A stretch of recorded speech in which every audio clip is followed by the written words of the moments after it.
Bab 304. 45. Mendengar penuturan Ricky, Mita merasa kian kesal. Padahal dia sudah berusaha bekerja dengan baik dan merawat anak majikannya itu dengan sabar. Kesalahannya cuma satu, tak bisa menahan diri untuk menunjukkan ketertarikannya pada sang majikan. Sial banget sih. Sekarang justru dapatnya majikan yang dinginnya melebihi kulkas 2 pintu. Padahal sebelum-sebelumnya selalu berhasil. Setidaknya aku bisa jadikan majikanku ATM berjalan yang rela memberikan apapun padaku meski harus ngumpet-ngumpet dari istrinya. Tapi yang ini, jangankan jadi ATM. Jadi selimut bernyawa saja tidak bisa. Mita terus saja menggerutu di setiap langkahnya menuju kantin. Kepalanya yang terasa berdenyut dengan mata perih akibat kurang istirahat, membuatnya merasa perlu menenangkan diri dengan secangkir kopi hitam. Benar saja, sampai kantin, dia langsung memesan kopi hitam dengan sedikit gula. Satu persatu gorengan yang belum lama diangkat dari wajan pun dilahapnya untuk mengganjal perut. Di sana, setidaknya dia bisa menikmati waktunya dengan bersantai sejenak. Telinganya tak perlu mendengar suara bising dari tangisan Naufan. Teguk demi teguk kopi hitam yang pahit dan sedikit ada manis-manisnya itu terasa begitu melegakan kepalanya yang semula keleyengan. Beberapa biji pisang goreng dan bakwan yang dimakannya pun sudah membuat perutnya lumayan kenyang. Matahari sudah semakin bersinar terik. Mita merasa ia sudah cukup lama berada di sana sembari scroll sosial medianya.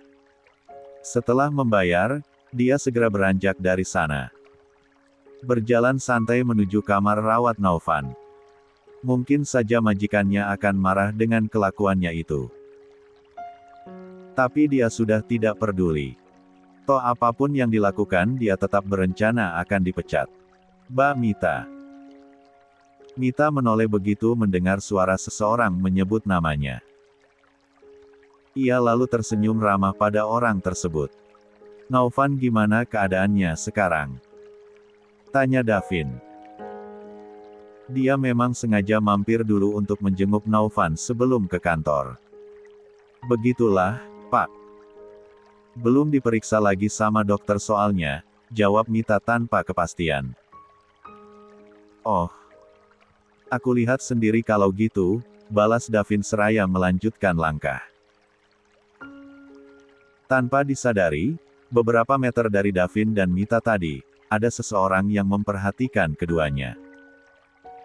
Davin, ngapain dia di sini? Dan wanita itu, bukankah dia yang kemarin sempat bertabrakan denganku? Berarti wanita itu ada hubungannya dengan keluarga Adiputra. Raka terus saja bertanya-tanya. Malah bengong. Buruan jalan. Seorang polisi yang membersamai Raka berujar. 46. Sabar. Kata dokter, saya belum pulih betul. Badanku masih sedikit lemas. Makanya butuh waktu buat berjalan, timpal Raka. Kalau Bapak males ngikutin saya, mending Bapak duduk deh sambil lihatin. Toh saya gak mungkin kabur ini. Jalan aja lemas apalagi lari, lanjut Raka. Polisi itu tak menanggapi apa-apa. Matanya awas memindai setiap langkah lelaki berjambang sedikit lebat di hadapannya. Sementara Davin baru saja memasuki ruangan Naufan. Disusul Mita yang juga masuk berbarengan. Nah tuh, babysitternya baru saja datang. Padahal Naufan rewel dari tadi, kata Ricky seraya melirik Mita dengan kesal. Ia sudah pegal menggendong sang bayi. Bergantian dengan Pak Ardi pun, tangis Naufan malah semakin mengencang. Maaf, Pak, saya habis sarapan dulu, kata Mita sembari mendekat lalu mengambil alih Naufan dari pangkuan. Ricky, gimana keadaannya sekarang, Rick? Tanya Davin. Barusan dokter periksa, katanya trombositnya sudah mengalami kenaikan tapi belum normal. Tapi ya gitu, dia rewel. Mungkin gak nyaman berada di sini, mungkin juga sakit karena alat infus yang menempel di badannya. Wajar ya, jangankan bayi, kita aja orang dewasa suka gak nyaman. Apalagi kalau kegerak-gerak, timpal Ricky. Sabar, ya. Hanya itu yang dikatakan Davin. Ia tak tahu harus memberikan dukungan seperti apa selain menguatkan dan sering-sering menjenguk. Makasih, bos. Balas Ricky. Sama-sama. Davin tersenyum simpul. Meski begitu, ada keprihatinan dalam hatinya saat melihat Ricky. Menurutnya, lelaki sebaik itu terlalu banyak mendapat ujian hidup yang tak kunjung ada akhirnya. Papa gak pulang dulu. Davin berbalik menatap Pak Ardi. Mau, tapi nungguin dulu Riri datang, jawab Pak Ardi. Davin manggut-manggut mengerti. Oh iya, hampir kelupaan. Ada titipan. Davin meraih tentengan yang sempat diletakkannya di atas meja. Dari Umi Aminah. Katanya buat sarapan. Lanjut Davin. Pak Ardi mengulum senyum menerima bungkusan tersebut. Sampaikan terima kasih untuk Umi Aminah, katanya sembari menahan wajah agar tak terlihat kikuk. Baiklah. Nanti Davin sampaikan, timpal Davin. Aku ke kantor dulu. Semoga Naufan cepat pulih ya, lanjut. Davin. Oke. Ricky menyahut singkat. Sarapan dulu, Rick. Banyak ini. Kata Pak Ardi seraya membuka bungkusan. Pak Ardi saja duluan. Khawatirnya Riri nanti bawa sarapan juga, jawab Ricky. Dia memang sedang merindukan masakan istrinya itu. Bukan hanya masakan, tapi semuanya. Makan yang banyak. Sarapan istimewa itu dibuatnya dengan penuh perhatian, kelakar Ricky pada Pak Ardi. Cek, apaan sih kamu ini, Rick? Pak Ardi pura-pura mengelak. Padahal hatinya sungguh bahagia mendapatkan 47 perhatian seperti itu. Tak berselang lama, Riri pun datang. Dia tersenyum merekah saat menghampiri Ricky dan mencium punggung tangan sang suami. Sama siapa kesini, sayang? Tanya Ricky lalu mencium kening sang istri. Memeluknya sebentar untuk melepaskan kerinduan. Sama sopir. Tadinya biar sekalian jemput Mbak Mita biar pulang dulu. Tapi setelah dipikir-pikir, mending Mbak Mita di sini saja. Bantu jagain Naufan. Toh di rumah juga ada ibu, timpal Riri. Iyalah. Lagian dia kan babysitternya Naufan. Biar kamu ada yang bantuin, balas Ricky. Riri hanya mengangguk. Tak ingin keterusan membahas hal demikian karena tak enak pada Mita yang juga ada di sana. Aku pulang dulu kalau gitu. Mau istirahat sekaligus bersih-bersih. Gak enak di sini juga cuma jadi obat nyamuk, kata Pak Ardi. Kalau butuh bantuan atau ditemani lagi, jangan sungkan hubungi aku, lanjut Pak Ardi. Makasih banyak ya, Pak Ardi. Timpal Ricky. Jangan panggil Pak. Formal banget sih kamu ini, Rick. Kita keluarga loh. Panggil abang atau apa gitu, pinta Pak Ardi. Baiklah. Terima kasih, Bang. Selamat istirahat. Aku tahu semalam abang gak bisa beristirahat dengan tenang, timpal Ricky. Pak Ardi mengangguk lalu keluar dari ruangan itu. Hingga yang tersisa hanya Ricky, Riri, dan Mita. Gimana sekarang Naufan, Mas? Riri mendekat, lalu membelai wajah bayi mungil itu dengan pilu. Bayi yang masih berada dalam gendongan Mita. Kata dokter trombositnya masih kurang. Semoga besok atau lusa sudah normal. Kasihan dia kalau terlalu lama berada di sini, jawab Ricky. Semoga ya, Mas. Riri mendengus sendu. Mas sudah sarapan?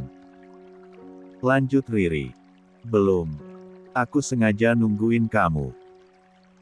Kangen masakan istriku yang tiada duanya, jawab Ricky manja. Riri mengulum senyum. Aku sengaja masakin capcay, udang goreng tepung, sama perkedel jagung. Bawa buah-buahan potong juga. Biar Mas tetap fit dengan makan makanan yang bergizi. Riri sibuk membongkar rantang makanan yang dibawanya. Menyusun semua makanan itu di atas meja. Mas makan dulu, ya, kata Riri seraya mengisi piring untuk Ricky. Mau disuapin? Pinta Ricky bak anak kecil yang butuh perhatian. Manja.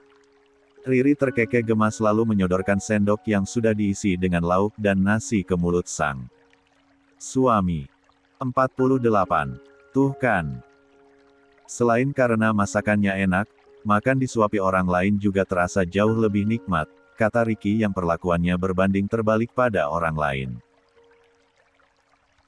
Menyaksikan semua itu, mata Mita diam-diam mendelik.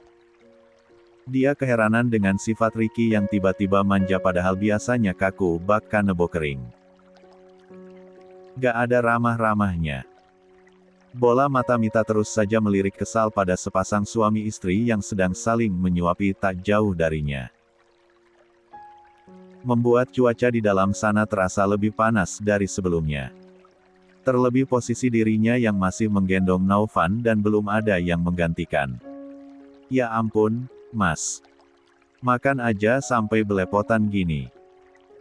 Dengan penuh perhatian, Riri mengusap sudut bibir Ricky lalu mengulurkan segelas air putih.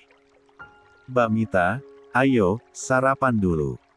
Mbak Mita juga pasti belum sarapan kan? Riri berpindah menatap Mita, lalu mulai melangkah menghampiri. Naufan biar aku yang gendong, lanjut Riri.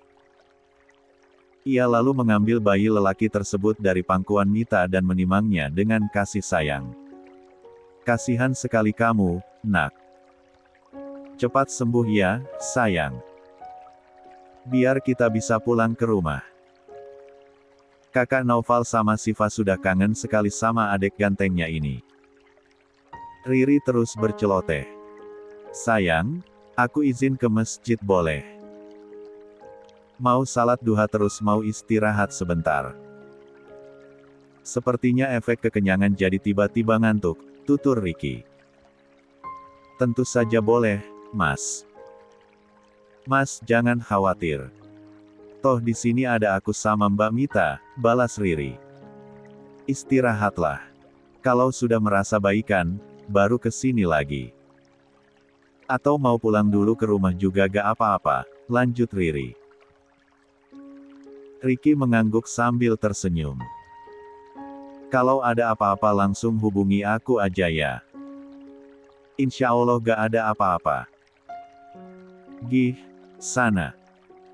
Riri mengibaskan tangannya pelan agar Ricky segera pergi. Ia sudah bisa menduga jika semalam, suaminya itu pasti kurang istirahat. Semalam Naufan rewel ya? Tanya Riri pada Mita. Lumayan, Mbak. Saya sama Pak Ricky sampai hampir kewalahan, jawab Mita. Kasian. Riri menimpali sendu. Iya. Makanya Pak Ricky kurang istirahat semalam. Mungkin baru tidur menjelang dini hari. Itu pun setelah saya selimuti, timpal Mita. Maksud saya, setelah saya kasih selimut, lanjut Mita meralat. Padahal Riri sudah menoleh dengan wajah terkejut. Riri tersenyum samar. Hatinya tiba-tiba gusar mendengar penuturan babysitter putranya itu. Diakui atau tidak, ada rasa cemburu saat mendengarnya. Bukannya Om Ardi semalam nginap juga di sini? Tanya Riri penasaran. Iya. Tapi tiba-tiba menghilang. Sepertinya ke masjid buat salat tahajud. Soalnya kesini lagi pas sudah pagi, timpal Mita begitu entengnya. Sementara hati Riri dibuat kian resah. Berarti semalam Mas Riki hanya berduaan dengan Mbak Mita di sini. 49. Pikiran Riri mulai kemana-mana. Trauma orang ketiga yang pernah menghampiri di pernikahan pertama, kembali menghantui benaknya. Tidak. Tentu saja Mas Riki tidak seperti Mas Romi. Mereka tidak bisa disamakan, tampik Riri berusaha tetap percaya pada sang suami. Sementara Mita diam-diam menyunggingkan senyum miring. Apalagi saat melihat perubahan raut wajah Riri. Terlihat sekali jika majikannya itu sedang menahan cemburu. Pikiran buruk Riri akhirnya teralihkan saat pintu kamar terbuka lalu muncul Pak Damar juga Ayu yang kembali berkunjung ke sana. Senyum Riri akhirnya berkembang lagi karena banyaknya dukungan dari orang-orang di sekitarnya. Sini, Ri. Biar aku gantian gendong Naufan. Pinta Ayu. Riri mengangguk lalu menyerahkan Naufan dengan senang hati. Bayi lelaki itu juga sudah mulai tenang hanya saja akan kembali menangis saat diletakkan di tempat tidur. Riki mana? Tanya Pak Damar. Ke masjid, Kek. Mau salat duha sekalian istirahat sebentar katanya, jawab Riri apa adanya. Oh, ya sudah. Biarkan dia istirahat. Balas Pak Damar. Mereka pun berbincang-bincang tentang banyak hal. Tentang kondisi Naufan, tentang Raya dan Raihan yang sedang bulan madu tapi tetap ikut memantau perkembangan Naufan, juga tentang hal-hal lainnya. Tanpa mereka sadari, di luar sana, ada seseorang yang berusaha mengintai mereka. Setelah melihat sosok Davin tadi, Raka memang menjadi lebih sering memperhatikan ke arah kamar yang dimasuki para keluarga Adiputra tersebut. Dari kaca yang ada pintu, Raka hanya bisa melihat Ayu yang sedang menggendong bayi. Juga orang-orang yang ada di sekelilingnya. Apa mungkin itu anak Davin? Aku rasa gak mungkin. Anak Davin pasti sudah lebih besar dari itu, pikir Raka. Raka buru-buru menjauh dari pintu saat tiba-tiba pintu itu terbuka lalu keluarlah Mita. Dia menatap ke arah Raka dengan kening berkerut. Mas yang kemarin, kan? Ngapain di sini? Tanya Mita. Oh, gak apa-apa. Aku hanya sedang jalan-jalan kecil. Kata dokter, aku harus sering-sering belajar berjalan. Soalnya kemarin-kemarin saraf kakiku bermasalah dan susah gerak. Tanpa sengaja, aku lihat keluarga Adiputra di dalam sana, ujar Raka. Mas kenal keluarga Adiputra? Tanya Mita. Siapa sih yang gak kenal mereka? Tapi mereka gak mungkin kenal aku, balas Raka. Siapanya keluarga Adiputra? Tanya Raka penasaran. Saya hanya bekerja sebagai babysitter di rumah. 50. Woi, malah ngobrol. Buruan. Penuturan Mita keburu kepotong oleh perkataan polisi yang terus mengawasi Raka. Kalau sudah merasa baikan, lebih baik kembali ke tahanan, lanjut polisi itu lagi. Kata dokter juga kan belum pulih betul. Masih harus dilakukan pemeriksaan lagi sampai beberapa hari ke depan. Buru-buru amat, sahut Raka. Mari, saya duluan. Lanjutnya pada Mita. Silakan. Mita menenyahuti pendek. Dia terus saja memperhatikan Raka dengan kening berkerut. Dari tampilannya yang terus-menerus diawasi polisi, Mita bisa menebak jika lelaki itu adalah seorang tahanan yang berarti seorang penjahat. Tiba-tiba saja Mita memiliki niatan untuk mengikuti Raka. Ingin mengetahui di mana kamar rawat lelaki tersebut. Ia berpikir, mungkin saja besok atau lusa membutuhkan bantuannya. Mita berhenti saat Raka memasuki sebuah ruangan. Dan di luarnya, seorang polisi kembali berjaga. Tiba-tiba saja sebuah ide gila melintas di benak Mita. Dia tersenyum menyeringai menyusun beberapa rencana dalam kepalanya. 51. Tak begitu lama keluarga Adiputra berada di RS. Apalagi kondisi Naufan sudah mulai lebih baik dan hanya menunggu proses pemulihan. Trombositnya sudah mendekati normal. Kemungkinan besar besok sudah normal dan bisa segera pulang. Untuk perawatan selanjutnya bisa dilakukan di rumah, kata dokter saat melakukan pemeriksaan sore ini. Hal itu tentu sangat melegakan untuk Ricky dan Riri saat mendengarnya. Mereka pun otomatis mengucapkan hamdalah bersama-sama. Kamu pulang saja. Malam ini saya dan istri saya yang akan menjaga Naufan, kata Ricky pada Mita. Kamu juga bisa mulai berkemas, karena kemungkinan besok atau lusa, Naufan sudah bisa dibawa pulang, lanjut Ricky dingin. Lelaki itu sungguh tak nyaman melihat Mita yang terus-terusan ada di antara mereka. Meski itu memang tugas Mita sebagai babysitter karena belum resmi dipecat. Berkemas. Apa maksudnya, Mas? Tanya Riri yang tak tahu apa-apa. Nanti aku jelaskan, sayang, jawab Ricky pada Riri. Mita mendengus pelan. Ia meraih tasnya dan memasukkan beberapa barang miliknya yang sengaja dibawa ke RS untuk menunggui anak majikannya. Saya permisi, kata Mita. Ia berjalan keluar dari ruangan itu dengan gontai. Ia tak langsung melanjutkan langkah. Sempat berdiri dulu sejenak sembari menahan geram di dada. Pikirannya kembali tertuju pada Raka. Kemarin sore, dia bertemu dengan lelaki itu di waktu yang kurang lebih sama. Kemungkinan besar, saat ini pun, Raka sedang berjalan-jalan seperti biasa. Mita pun memantapkan hati berjalan untuk menemui Raka. Benar saja, Raka ada di tempat yang sama saat pertemuan pertama mereka kemarin. Hai, penjahat. Panjang umur. Sepertinya kita ditakdirkan untuk sering bertemu, seru Mita. Raka yang sedang berjalan sambil sesekali menyeret kakinya yang kaku menoleh. Ia mengangkat bibirnya sebelah. Tersenyum miring. Hanya kebetulan, timpal Raka singkat. Bisa jadi. Tapi alangkah lebih baiknya kalau pertemuan kita yang kebetulan ini bisa memberikan keuntungan untuk kedua belah pihak, balas Mita. Maksudnya? Raka mengernyit keheranan.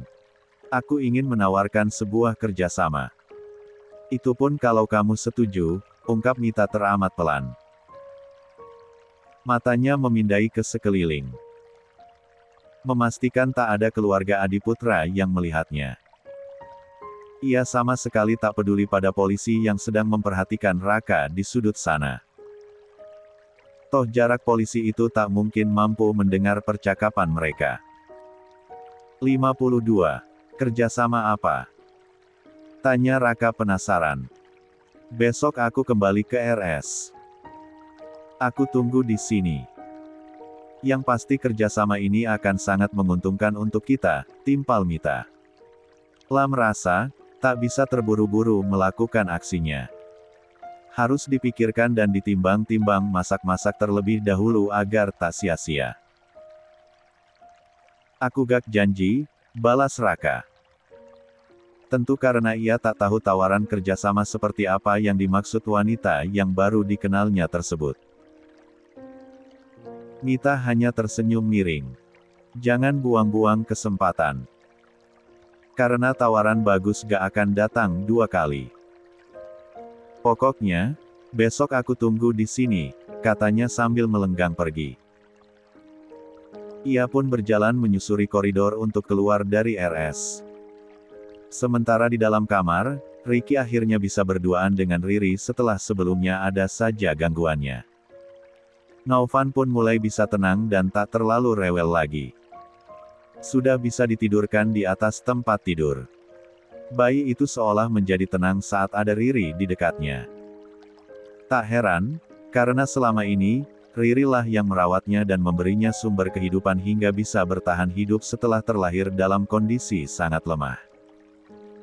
Riri pun melimpahi bayi itu dengan kasih sayang bak seorang ibu pada anak kandungnya sendiri. Aku kangen banget tahu sama kamu, kata Ricky.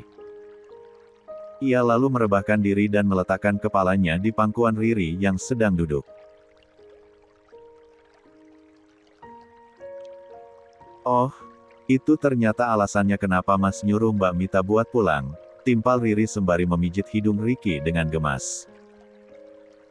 Emang. Ricky menyahut singkat. Hatinya begitu tenang dan nyaman berada dalam pangkuan sang istri. Apalagi saat tangan Riri mengusap-usap kepalanya dengan lembut. Damai sekali. Hingga segala keresahan yang semula menumpuk di hati, perlahan memudar dan pergi dengan sendirinya. Sayang, ada yang ingin aku katakan, kata Ricky setelah dirinya diam sejenak. Apa? Katakan saja. Timpal Riri. Sepertinya kita harus cari babysitter baru buat Naufan. Entahlah, aku gak nyaman aja dengan Mita. Hatiku gak srek, kata Ricky akhirnya. Gak apa-apa kan? Terserah Mas saja. Kalau Mas gak nyaman, jangan dipaksain. Toh niat kita juga cuma percobaan. Kalau cocok lanjutkan, kalau gak cocok hentikan. Toh masih banyak babysitter di luar sana. Atau gak pakai babysitter juga gak masalah. Aku gak keberatan sama sekali, timpal Riri. Beneran gak apa-apa. Soalnya aku lihat kamu nyaman-nyaman aja sama Mita. Ricky kembali bertanya memastikan. Beneran, Mas. Yang namanya nyari pekerja di rumah itu, harus benar-benar bikin nyaman semua orang. Semua anggota keluarga yang ada di dalam rumah. Dan sepertinya, ibu juga sama sensinya dengan Mas setiap kali melihat Mbak Mita. Entahlah aku gak tahu kenapa, balas Riri. Karena orang tua itu sudah banyak makan asam garam kehidupan. Nalurinya tajam. Belajar banyak dari pengalaman juga, timpal Ricky. 53. Lagi ngomongin Mas ya. Kelakar Riri. Ibu. Ricky buru-buru menyahut. Oh, aku pikir Mas yang sudah tua, timpal Riri sembari terkekeh pelan. Takut mengganggu Naufan yang tidur nyenyak. Sembarangan. Aku bukan pria tua, tapi pria matang, balas Ricky. Ya, aku percaya. Pria matang yang sangat menggoda. Riri menunduk, mengecup bibir sang suami untuk mengobati sedikit kerinduannya. Andai bukan di RS dan Naufan tidak sedang sakit, aku pasti akan langsung menerkammu, tutur Ricky. Riri tertawa renyah mendengarnya. Tangannya terus saja mengelus dagu sang suami yang ditumbuhi jambang tipis karena belum lama dicukurnya. Suasana di RS yang kemarin-kemarin sempat terasa menyeramkan dan menegangkan, kini perlahan sirna. Berganti kebahagiaan yang mulai muncul setelah Naufan dinyatakan membaik. Beneran gak apa-apa kamu nginap di sini? Gimana kalau Siva nangis malam-malam? Tanya Ricky. Meski ia senang ditemani sang istri, tapi dia tak ingin egois dan mengabaikan Siva. Insya Allah, Mas. Semoga saja Siva anteng ya. Aku sudah sediakan sup perah kok buat dia. Dulu, kalau aku bepergian, aku selalu tinggalin Siva sama ibu. Biasanya mau nifsu lewat dot. Siang tapi, kalau malam belum coba, jawab Riri. Semoga aja, iya. Kasihan ibu soalnya kalau Siva rewel terus kewalahan sendirian, timpal Ricky. Amin. Toh hanya malam ini, Mas. Insya Allah malam besok, keluarga kita sudah bisa berkumpul di rumah. Naufal juga sudah sering-sering nanyain adik bayinya. Kangen dia, balas Riri. Aku juga kangen keluarga kita berkumpul bersama. Kangen suasana rumah dan semuanya. Semoga setelah ini, tak ada lagi ujian untuk keluarga kita ya. Keluarga kita harmonis, bahagia sampai akhir hayat, ujar Ricky penuh pengharapan.